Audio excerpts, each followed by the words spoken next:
আসসালামু আলাইকুম রহমতুল্লাহি ওয়া 47তম বিসিএস প্রিলিমিনারি গণিত প্রিপারেশন অংশে তোমাদেরকে স্বাগতম। আজকে আমি তোমাদের সাথে আলোচনা করব 45তম বিসিএস প্রিলিমিনারি গণিত প্রশ্নের সমাধান।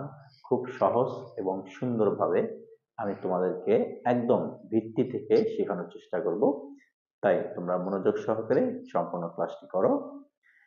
দেখো, এখানে 45তম বিসিএস প্রিলিমিনারি গণিত প্রশ্নের আমাদের প্রথম প্রশ্নটা ছিল হচ্ছে x square y plus x y square এবং x square plus x y রাশিদ্বয়ের লসাগু এবং গসাগু এর গুণফল কত।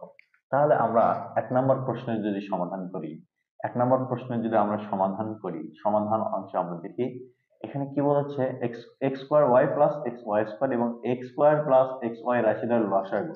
তাহলে প্রথমে আমরা রাশিদ্বয়ের লসাগু এবং গসাগু নির্ণয় করে নিব, তারপরে আমরা কি করব, দুটা গুণফল নির্ণয় করব।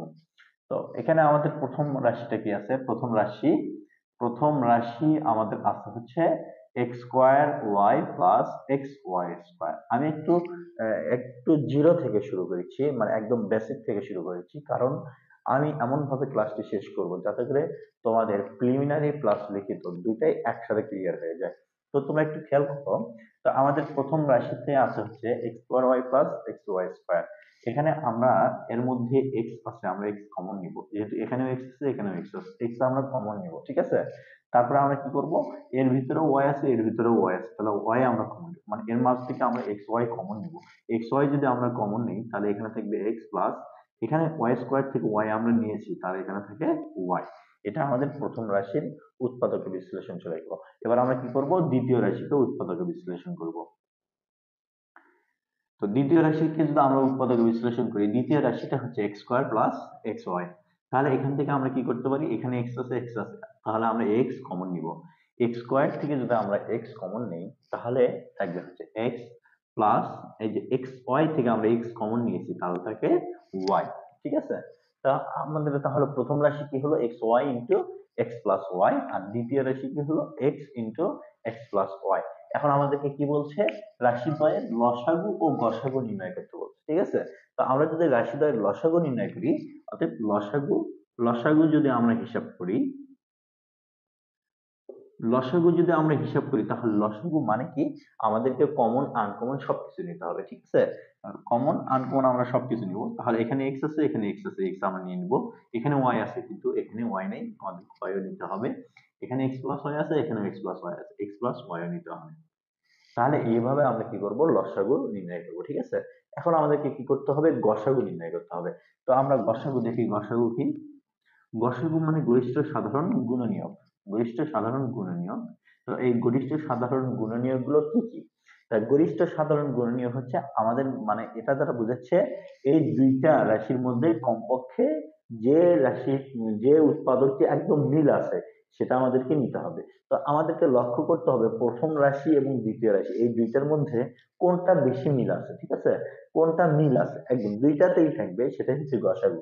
তা আমাদের এখানে কি আছে, এখানে এক্স আছে এখানেও এক্স আছে, মানে প্রথম রাশিতেও এক্স আছে দ্বিতীয় রাশিতেও এক্স আছে, তাহলে আমরা কি করব, গসাগুতে এক্স নিব, ঠিক আছে।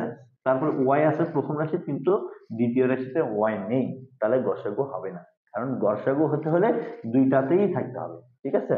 তো এখন এখানে এক্স প্লাস ওয়াই আছে এখানেও এক্স প্লাস ওয়াই আছে, তাহলে আমরা কি করব, এখানে এক্স প্লাস ওয়াই নিয়ে নিব, ঠিক আছে।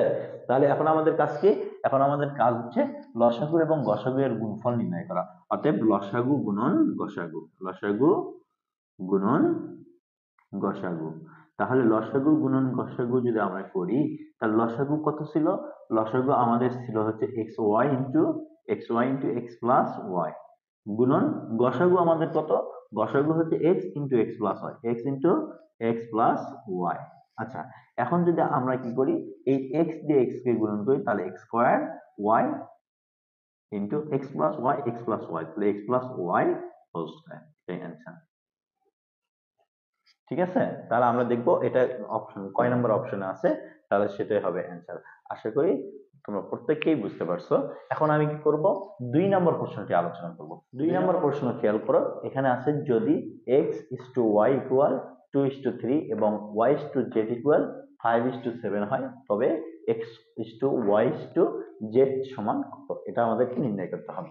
তাহলে আমরা কি করব, দেয়া আছে কি x:y ইকুয়াল কত দেওয়া আছে, 2:3 দেওয়া আছে, এবং y:z ইকুয়াল কি দেওয়া আছে, y:z ইকুয়াল দেওয়া আছে 5:7। যেহেতু আমাদেরকে এই যে দুইটা y এর পরিবর্তে আমাদেরকে একটা y নিতে হবে, ঠিক আছে, তাহলে আমাদেরকে কি করতে হবে, এই y এর মান যেন একই হয়। আর y এর মান একই করার জন্য একটা সহজ টেকনিক হচ্ছে যে আমরা কি করব, 2 নাম্বার যে সমীকরণটি আছে এটার যে y এর মান আছে সেই y এর মান দিয়ে আমরা 1 নম্বর সমীকরণের গুণন দেব, আর 1 নম্বর সমীকরণে যে y এর মান আছে সেই মান দিয়ে আমরা 2 নম্বর সমীকরণকে গুণন দেব। অর্থাৎ আমরা কি করব, x:y ইকুয়াল, তাহলে এখানে কি আছে, এখানে আছে 5 আছে, তাহলে এই 5 দিয়ে আমরা কি করব, এই 2:3 কে গুণন দেব। তাহলে 5 দিয়ে যদি 2 কে গুণন দাও তাহলে 5 2 10, 5 দিয়ে যদি 3 কে গুণন দাও 3 5 15। এখন আমাদেরকে কি করতে হবে, নিচেরটাতে কি করতে হবে, উপরে y এর মান যেটা থাকবে সেটা দ্বারা নিচেরটাকে গুণন করতে হবে। তাহলে উপরে y আছে 3 দিয়ে যদি আমরা 5 কে গুণ দিই 3 5 15 3 দিয়ে যদি আমরা 7 কে গুণ দিই 3 7 21। দেখো তাহলে কিন্তু এখানে y এর মান কিন্তু একই হলো। তাহলে আমরা এখন কি করব, অতএব x:y:z ইকুয়াল আমরা লিখব 10:15:21। লক্ষ্য করে x এর মান 10, y এর মান 15, y এর মান 15, z এর মান 21। এটাই অ্যান্সার। 3 নম্বর প্রশ্নে কি বলছে, 3 নম্বর প্রশ্নে বলছে x + 5 whole square equal x² + bx + c সমীকরণে b ও c এর মান কত হলে সমীকরণটি অভেদ হবে। তো এখন আমরা কি করব, এটা দেখি কি কি দেয়া আছে 3 নম্বরে। 3 নম্বরে কি আছে, x + 5 whole square equal x² + bx + c, ঠিক আছে, x² + bx + c। তো আমরা এখন কি করব, এটাকে a + b হোল স্কয়ারের সূত্র লিখব, ঠিক আছে। a + b হোল স্কয়ারের সূত্র কি, a² + 2ab + b² equal x² + bx + c। ওকে, আশা করি প্রত্যেকে তোমরা বুঝতে পারতেছো। যদি না বুঝতে পারো আমাকে জানাই দিবা, তাহলে পরবর্তী ক্লাসে আমি তোমাদেরকে সেই অংশটি একটু সমাধান করে দেখায় দেব, ঠিক আছে। তো এখন দেখো এখানে x² আছে, x² লেখো, x² প্লাস 2 দিয়ে যদি আমরা 5 কে গুণন দিই তাহলে 5 দুগুণ কত হবে, 10 হবে, 10x প্লাস 5 এর উপর স্কয়ার দিলে 5 5 25 ইকুয়াল x² + bx + c। এখন আমরা একটা কাজ করব, এখানে আমাদেরকে কি করতে হবে, সহগ সমীকৃত শিখতে হবে, সহগ সমীকৃত। তাহলে সমীকরণটিতে আমরা x² x এবং ধ্রুবক পদ এর সহগ সমীকৃত করে পাই, সহগ সমীকৃত করে পাই। আচ্ছা, সহগ সমীকৃত কি বোঝায়, আমাদেরকে দেখতে হবে বাম পাশে যদি x² এর সহগ যা হবে, ডান পাশে x² এর সহগ যা হবে, এই দুইটা পরস্পর সমান হবে। তো এখন আমাদেরকে কি করতে হবে, এখন আমাদেরকে লক্ষ্য করতে হবে যে হলো x² এর সহগ যদি আমরা হিসাব করি তাহলে এখানে 1 আছে, এখানে 1 আছে, মানে x² এর সহগ এখানে 1 আছে, এখানে 1 আছে, তাহলে x² এর সহগ যেহেতু 1, তাহলে 1 ইকুয়াল আমরা কি লিখবো, 1, যা বাস্তব, ঠিক আছে। এবং দেখো এখানে আমরা x এর সহগ সমীকৃত করি, তাহলে আমাদের কি আছে, এই পাশে আছে x এর সহগ আছে b, আমরা b লিখবো, আর এই পাশে x এর সহগ কত আছে, 10 আছে, তাহলে আমরা কি করব, 10 লিখবো, ঠিক আছে। তারপরে আমাদেরকে কি করতে হবে, এখানে ধ্রুবক পদ আছে c, তা আমরা c লিখবো, আর এই পাশে ধ্রুবক পদ আছে 25, তাহলে আমরা 25 লিখবো। আমাদের প্রশ্নে কি বলছিল, b ও c এর মান কত হলে সমীকরণটি অভেদ হবে, তাই না, b ও c এর মান, তাহলে আমরা b এর মান কত পাইলাম, 10 পাইলাম, c এর মান 25 পাইলাম। b ইকুয়াল 10 এবং c ইকুয়াল 25 হলে সমীকরণটি অভেদ হবে, ঠিক আছে। আশা করি তোমরা বুঝতে পারছো। তাহলে 4 নম্বর প্রশ্নটি তোমরা খেয়াল করো। 4 নম্বর প্রশ্নে কি বলছে, p + q = 5 এবং p - q = 3 হলে p² + q² এর মান কত। তাহলে আমাদের এখানে কি দেওয়া আছে, আমাদের এখানে দেওয়া আছে হচ্ছে 4 নম্বর, দেওয়া আছে হচ্ছে p + q = হচ্ছে 5, আর কি দেওয়া আছে, p - q = দেওয়া আছে তোমাদের 3। এখন আমাদেরকে কি নির্ণয় করতে হচ্ছে, p² + q²। তাহলে আমরা সূত্র কি জানি, সূত্র জানি হচ্ছে p² + q² ইকুয়াল আমরা কি জানি, আমরা জানি p + q² plus p minus q whole square divided 2, এটা আমরা জানি। তো আমরা এখন এটা প্রয়োগ করব, যে আমরা জানি p square plus q square equal p plus q whole square plus p minus q whole square divided 2। এখানে পি প্লাস কিউ এর মান কত আছে? পি প্লাস কিউ এর মান আছে 5, এই যে 5, আমরা 5 এখানে বসায় দেব, উপরে স্কোয়ার আছে স্কোয়ার বসায় দেব, প্লাস আছে প্লাস আমরা বসায় দেব। তাহলে পি মাইনাস কিউ এর মান কত আছে?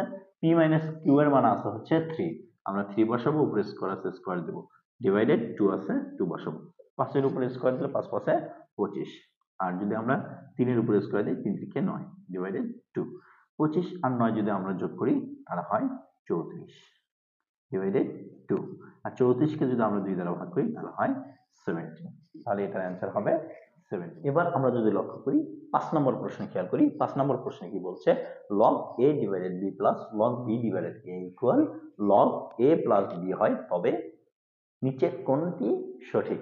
তাহলে আমরা এটা হিসাব করব। তাহলে আমাদের কি আছে 5 নম্বর প্রশ্নে, কি আছে দেওয়া আছে, কি দেওয়া আছে, log a divided b plus log b divided a equal log a plus b, এটা আমাদের দেওয়া আছে। তাহলে আমরা এখন কি করব, আমরা এটাকে, আমরা এই যে ডিভাইডেড আছে না, ডিভাইডেডটাকে আউট করে দেব, মানে তুলে দেব। যদি ডিভাইডেড তুলে দেই তাহলে লগ এর ক্ষেত্রে যদি ভাগ থাকে, মানে ভিত্তিগুলো যদি ভাগ আকারে থাকে তাহলে সেগুলো হচ্ছে মাইনাস হয়ে যাবে।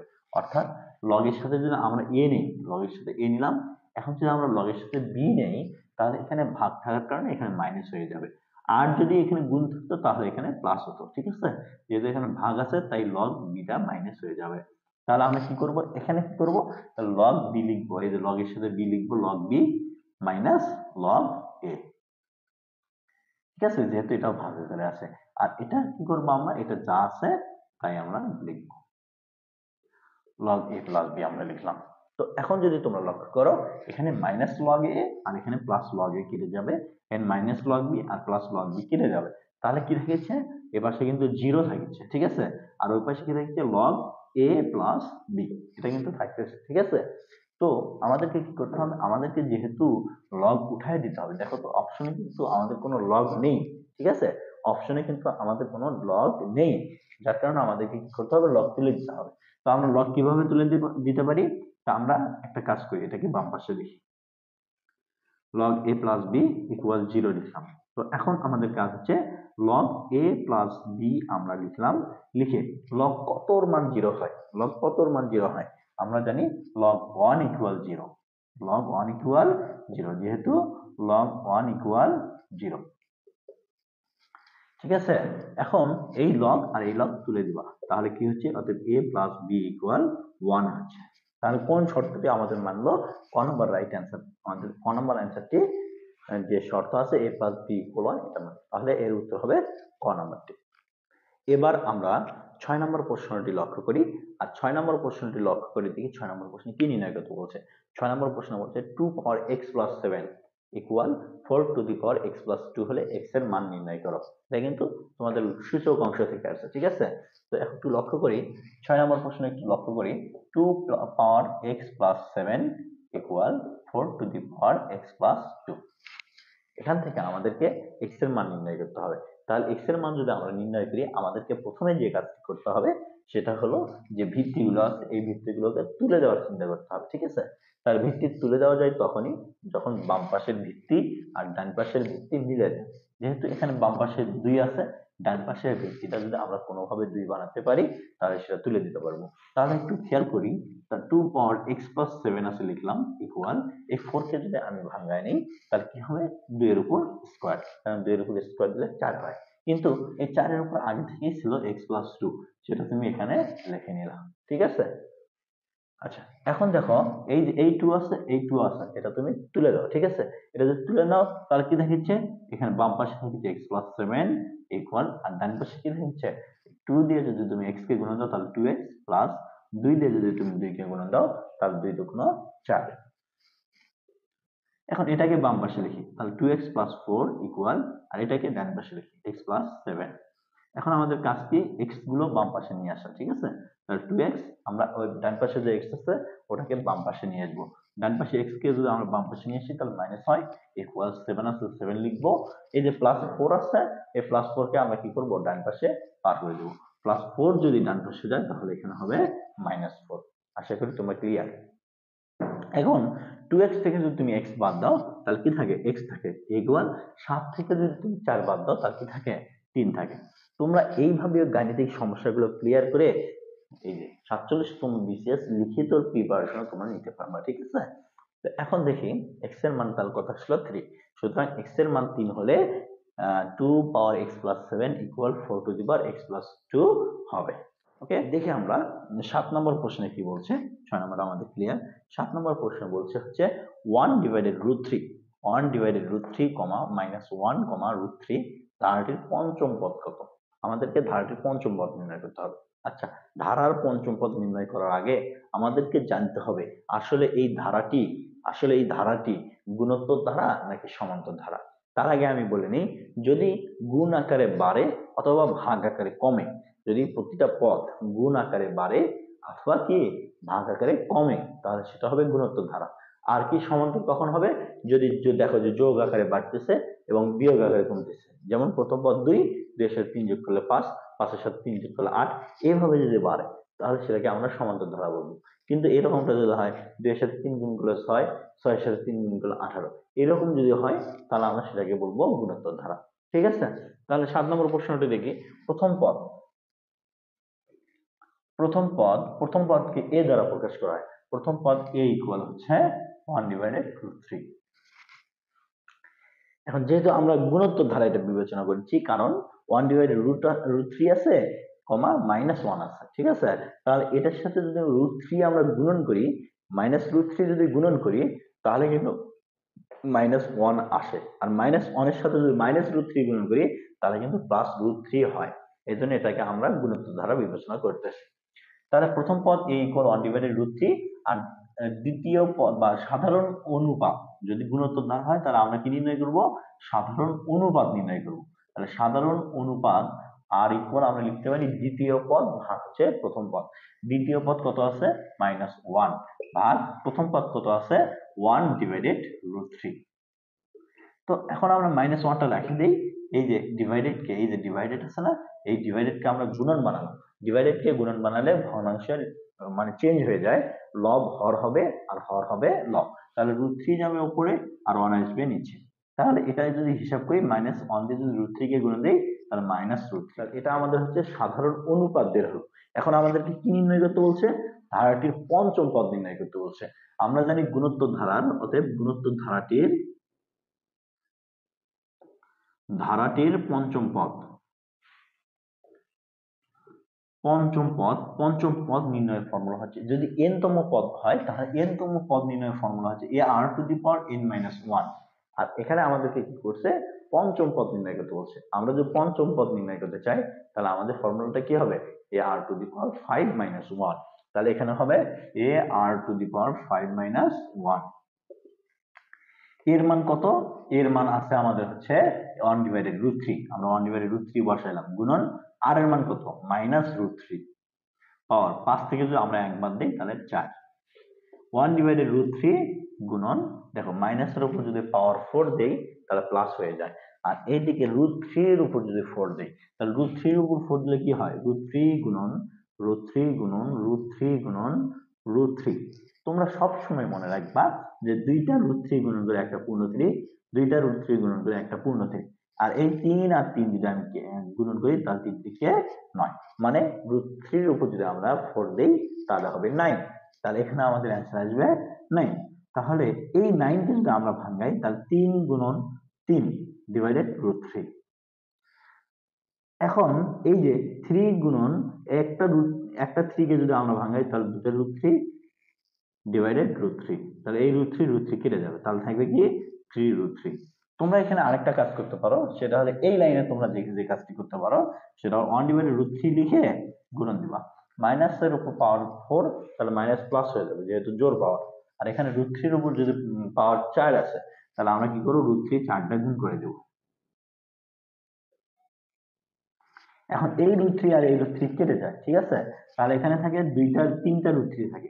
এই দুইটা √3 মিলে হয় হচ্ছে একটা পূর্ণ 3 আর এই √3। এইভাবে আমরা 3√3 অ্যান্সারটি খুব সহজে বের করতে পারি। তাহলে আমাদের ধারাটির পঞ্চম পদ হবে 3√3।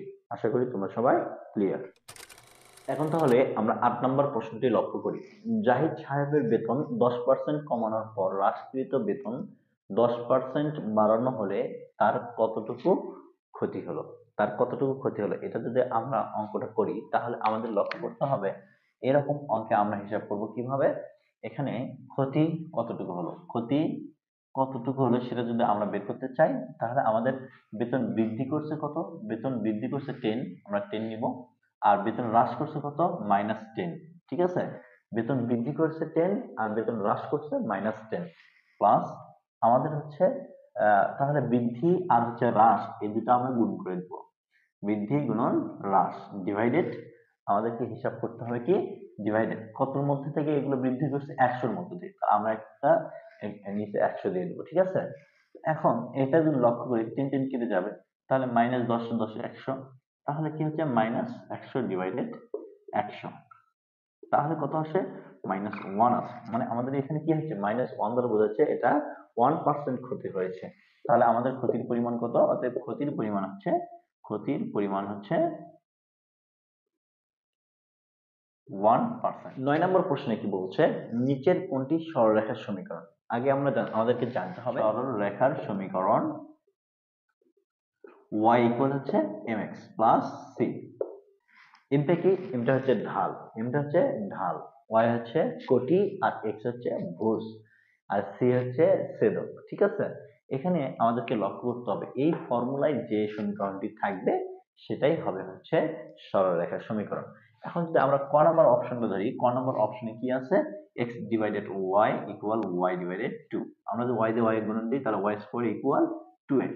তাহলে এটা কিন্তু আমাদের স্কয়ার আছে, তাহলে ক নম্বর অপশনটি রাইট হবে না, কারণ আমাদের y equal mx plus c এর সাথে মিলতে হবে।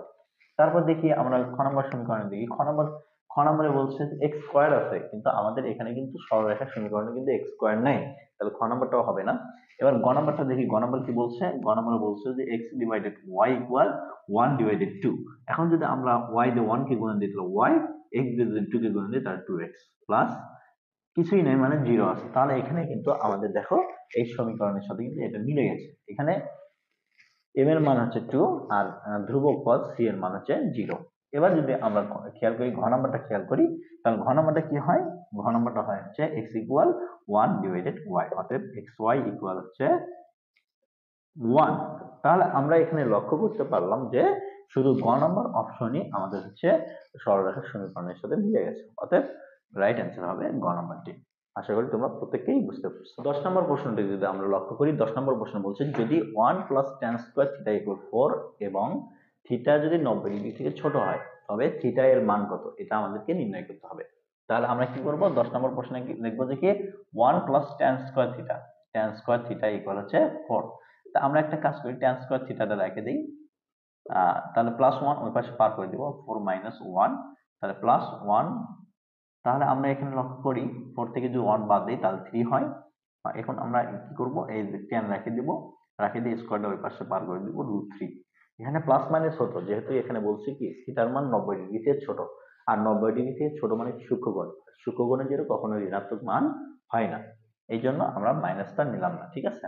tan theta equal √3। আমাদেরকে জানতে হবে tan কত ডিগ্রি মান √3। আমরা জানি tan হচ্ছে 60 ডিগ্রি মান √3। tan কত ডিগ্রি মান √3? 60 ডিগ্রি মান √3। অতএব থিটা ইকুয়াল কত আসতেছে? থিটা ইকুয়াল আমাদের আসতেছে 60 ডিগ্রি। এখন যদি আমরা 11 নম্বর প্রশ্নটি খেয়াল করে দেখি, 11 নম্বর প্রশ্নে কি বলছে? একটি বৃত্তচাপ কেন্দ্রে 60 ডিগ্রি কোণ উৎপন্ন করে, বৃত্তের ব্যাস 12 সেন্টিমিটার হলে বৃত্তচাপের দৈর্ঘ্য কত? আমরা বৃত্তচাপের দৈর্ঘ্যের ক্ষেত্রে কি জানি? S ইকুয়াল r থিটা, এটা হচ্ছে বৃত্তচাপের দৈর্ঘ্য, এটা হচ্ছে চাপ, এটা হচ্ছে ব্যাসার্ধ, আর থিটা হচ্ছে কি কোণ। আচ্ছা, এখন তাহলে এটা হচ্ছে আমাদের সূত্র, এই সূত্রের সাহায্যে আমাদেরকে অঙ্কটি ক্লিয়ার করতে হবে, 11 নম্বর অঙ্কটি ক্লিয়ার করতে হবে। তাহলে 11 নম্বর প্রশ্নে কি বলছে? এখানে থিটা ইকুয়াল কত দেওয়া আছে? Theta equal 60 degree. শোনো, তোমাদেরকে অবশ্যই খেয়াল করতে হবে S ইকুয়াল r থিটা, এই থিটা কিন্তু সবসময় রেডিয়ানে প্রকাশ করতে হবে। যখন আমরা বৃত্তচাপ নির্ণয় করবো সবসময় আমরা কি করব, রেডিয়ানে প্রকাশ করবো। আর রেডিয়ানে প্রকাশ করতে হলে থিটার মান কত, 60°। তাহলে আমরা কি করব, π/3 লিখবো। তোমরা একটু মনে রাখবা, যদি রেডিয়ানে তুমি প্রকাশ করতে চাও তাহলে রেডিয়ান হিসেবে যে যদি রেডিয়ান হিসেবে ধরো তাহলে তুমি 180° সমান হচ্ছে পাই রেডিয়ান, ঠিক আছে। মানে পাই এর মানটা হচ্ছে 180°, ঠিক আছে। তাহলে পাই রেডিয়ানের মান কত, 180°। তাহলে 180 কে যদি আমরা 3 দ্বারা ভাগ করি তাহলে 60 হয়। এই জন্য আমরা লিখলাম π/3।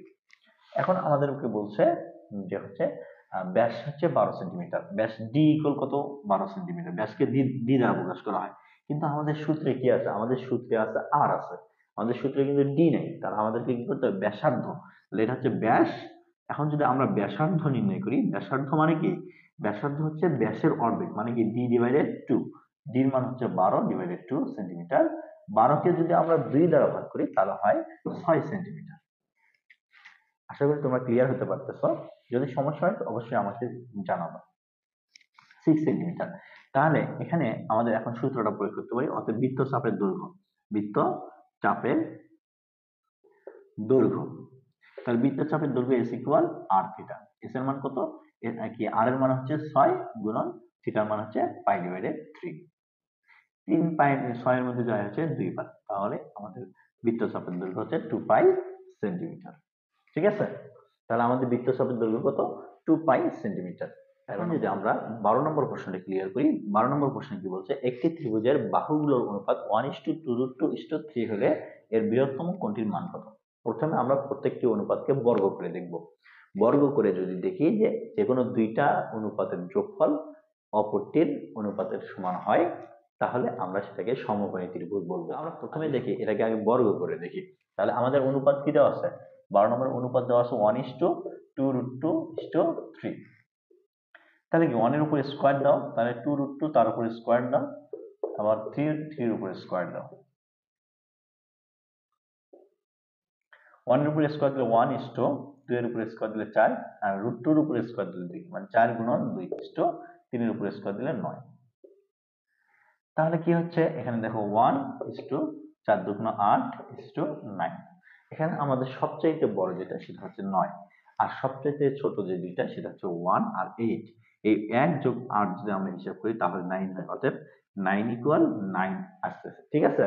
মানে আমরা পিথাগোরাসের উপপাদ্য পড়ছি, অতিভুজ স্কয়ার প্লাস অতিভুজ স্কয়ার ইকুয়াল লম্ব স্কয়ার প্লাস ভূমি স্কয়ার। যদি এটা অতিভুজ হয়, এটা লম্ব হয়, এটা ভূমি হয়, তাহলে লম্ব স্কয়ার প্লাস ভূমি স্কয়ার ইকুয়াল অতিভুজ স্কয়ার হচ্ছে, ঠিক আছে। যেহেতু এটা পিথাগোরাস উপপাদ্যকে মেনে চলছে তাই এটা সমকোণী ত্রিভুজ। আর সমকোণী ত্রিভুজের ক্ষেত্রে সবচেয়ে বড় যে কোণ সেই কোণের মান কিন্তু 90°। অতএব মানে কোণের মানটা হবে 90°। এটার অ্যান্সার হবে 90°। 13 নম্বর প্রশ্নটি আমরা লক্ষ্য করি। 13 নম্বর প্রশ্নে কি বলছে, 29 থেকে 38 পর্যন্ত সংখ্যা হতে যে কোনো একটিকে ইচ্ছামতো বেছে নিলে সেটি মৌলিক হওয়ার সম্ভাবনা কত। তাহলে 29 থেকে 38 পর্যন্ত মৌলিক সংখ্যা আছে কয়টি, 29 থেকে 38 পর্যন্ত, 29 থেকে 38 পর্যন্ত মৌলিক সংখ্যা, মৌলিক সংখ্যা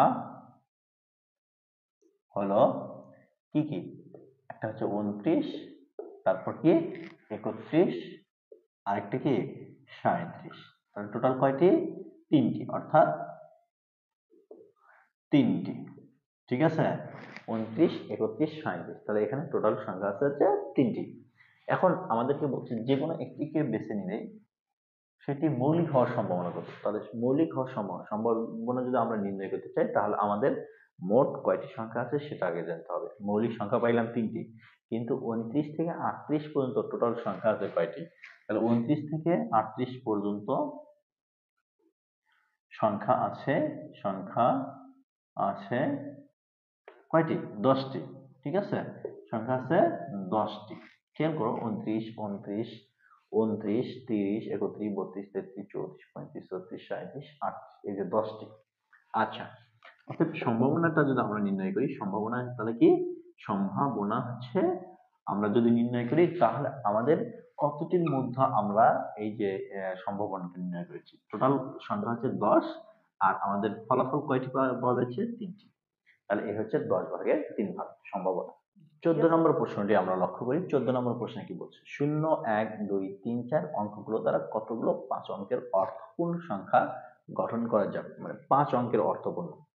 তাহলে 14 নম্বর প্রশ্নের সমাধান আমরা করব 0, 1, 3, 4 অঙ্কগুলো দ্বারা কতগুলো 5 অঙ্কের অর্থপূর্ণ সংখ্যা গঠন করা যায়? প্রথমে আমরা 5 অঙ্কের অর্থপূর্ণ 5 অঙ্কের সংখ্যা নির্ণয় করি। 5 অঙ্কের সংখ্যা হবে এত দ্বারা, ঠিক আছে? 5 অঙ্কের সংখ্যা হবে কি 5 ফ্যাক্টোরিয়াল। 5 ফ্যাক্টোরিয়াল মানে যে কয়টা সংখ্যা হবে তাকে ফ্যাক্টোরিয়াল করলে সেখান থেকে কয়টা সাজানো যাবে সেটা তোমরা নির্ণয় করতে পারবে। তাহলে 5 গুণন 4 গুণন 3 গুণন 2 গুণন 1, তাহলে কি 4 5 20 আর হচ্ছে 3 2 6 আর 6 2 12, টোটাল আসলো 120, ঠিক আছে? এটা আসলো 120, মানে এই সংখ্যাগুলোকে আমরা 120 উপায়ে সাজাতে পারবো। আচ্ছা, কিন্তু আমাদেরকে এখানে বলছে কতগুলো অর্থপূর্ণ সংখ্যা গঠন করা যায়। আমরা জানি শূন্য কিন্তু অর্থপূর্ণ নয়, আর শূন্য সামনে রেখে বাকি বাকি যে 4টি থাকলো, বাকি 4টি দ্বারা গঠিত সংখ্যা, বাকি 4টি দ্বারা গঠিত সংখ্যা তাহলে কি 4 ফ্যাক্টোরিয়াল, তাহলে কি 4 গুণন 3 গুণন 2 গুণন 1, তাহলে ফ্যাক্টোরিয়ালের কাজ হচ্ছে যেখান থেকে আমরা ফ্যাক্টোরিয়ালের হিসাবটা করবো ওটাতে একদম 1 পর্যন্ত গুণন করে দিতে হবে। তো 4 দিয়ে যদি আমরা 3 কে গুণন দিই তাহলে 3 4 12, 12 দিয়ে যদি আমরা 2 কে গুণন দিই তাহলে 12 2 কত হয় 24। এখন আমাদেরকে কি করতে হবে? আমাদেরকে হচ্ছে এখানে বলছে কতগুলো অর্থপূর্ণ সংখ্যা তৈরি করা যাবে। তাহলে এতটি আমরা অর্থহীন সংখ্যা তৈরি করতে পারবো, ঠিক আছে? এখন অর্থপূর্ণ সংখ্যা তৈরি করা যাবে, অর্থপূর্ণ সংখ্যা তৈরি করা যাবে, তাহলে কয়টি সংখ্যা গঠন করা যাচ্ছে? এখানে আমরা টোটাল সংখ্যা পাইলাম 120টি, তার মধ্যে অর্থহীন অঙ্ক আমরা পাইলাম হচ্ছে 24টি। তাহলে এটা যদি আমরা ক্যালকুলেশন করি তাহলে আসবে 96 অ্যান্সার। 15 নম্বর অঙ্কটি আমরা খেয়াল করি। 15 নম্বর অঙ্ক কি বলছে? 15 নম্বর, a equal x element n such that x square minus 5x minus 14 equal 0 হলে a equal what? মানে a এর মান আমাদেরকে নির্ণয় করতে হবে। এখানে n দ্বারা কিন্তু বোঝায় স্বাভাবিক সংখ্যা, ঠিক আছে? তাহলে a equal কি দেওয়া আছে? x element n such that x square minus 5x minus 14 equal 0। তাহলে আমরা প্রথমে এইটুকুর আমরা কি করব? হিসাব করে x এর মানটা নির্ণয় করব। তাহলে x square minus 5x minus 14 equal 0, এই 14 কে মিডল টার্ম করতে হবে, এমন ভাবে ভাঙাতে হবে যেন সেই দুইটা সংখ্যা যোগ বা বিয়োগ করে মধ্যবর্তী সংখ্যাটি হয়। তাহলে 14 কে কত দ্বারা মানে ভাঙা যায়? তাহলে 7 আর 2 দ্বারা ভাঙা যায়। 7 আর 2 যদি আমরা মাইনাস করি তাহলে কিন্তু 5 হবে। তো এখন লক্ষ্য করি তাহলে x square minus 7x plus 2x minus 14 equal 0। আমরা সবসময় খেয়াল করব যেটা বড় সংখ্যা হবে সেই সংখ্যার সামনে এর সামনে যে চিহ্ন থাকবে, যদি মাইনাস থাকে তাহলে আমরা বড়টার সামনে মাইনাস দেবো, আর যদি প্লাস থাকে তাহলে আমরা বড়টার সামনে প্লাস দিয়ে দেবো। আচ্ছা, তো এখন এখান থেকে আমরা কি করতে পারি? x কমন নিতে পারি। এখান থেকে যদি x কমন নেই, x স্কয়ার থেকে যদি আমরা x কমন নেই তাহলে x থাকে মাইনাস 7x থেকে যদি আমরা x কমন নিই তাহলে কি থাকে? 7 থাকে। প্লাস এখান থেকে আমরা কি করব? 2 কমন নেব। 2 যদি কমন নিই তাহলে এখান থেকে x মাইনাস এখানে 14 থেকে যদি আমরা 2 কমন নিই তাহলে কি থাকে? 7 ইকুয়াল 0। তাহলে এখানেও আমাদের x মাইনাস 7 আছে, এখানেও x মাইনাস 7 আছে, আমরা x মাইনাস 7 কমন নেই আর এখানে থাকে হচ্ছে x প্লাস 2 ইকুয়াল 0। হয় x মাইনাস 7 ইকুয়াল 0, অতএব x ইকুয়াল তাহলে কি হয়? মাইনাস 7 যদি ওই পাশে পার করে দেই তাহলে প্লাস 7 হয়, অথবা x plus 2 equal 0, অতএব x equal plus 2 কে যদি আমরা ওই পাশে পার করে দিই তাহলে minus 2। কিন্তু এখানে কিন্তু আমাদের প্রশ্নে বলছে x element n, মানে x হচ্ছে স্বাভাবিক সংখ্যা হতে হবে, কিন্তু এখানে আমাদের -2 তো স্বাভাবিক সংখ্যা নয়, এটা হচ্ছে ঋণাত্মক পূর্ণ সংখ্যা, ঠিক আছে? তাহলে এটা আমাদের গ্রহণযোগ্যতা পাবে না, ইহা গ্রহণযোগ্য নয়। আচ্ছা, যেহেতু n এর কথা বলছে, যদি n এর পরিবর্তে z থাকতো তাহলে আমরা এটা নিতাম, তাহলে এর মান কি হচ্ছে? অতএব a ইকুয়াল হচ্ছে 7। কিন্তু যেহেতু এটা সেট, এখানে সেকেন্ড ব্র্যাকেট আছে, এখানে সেকেন্ড ব্র্যাকেট, আমাদেরকে সেকেন্ড ব্র্যাকেটটা দিতে হবে। আচ্ছা, 16 নম্বর প্রশ্নটা যদি আমরা খেয়াল করি তাহলে এখানে কি বলছে? কোন সংখ্যাটি পরে আসবে?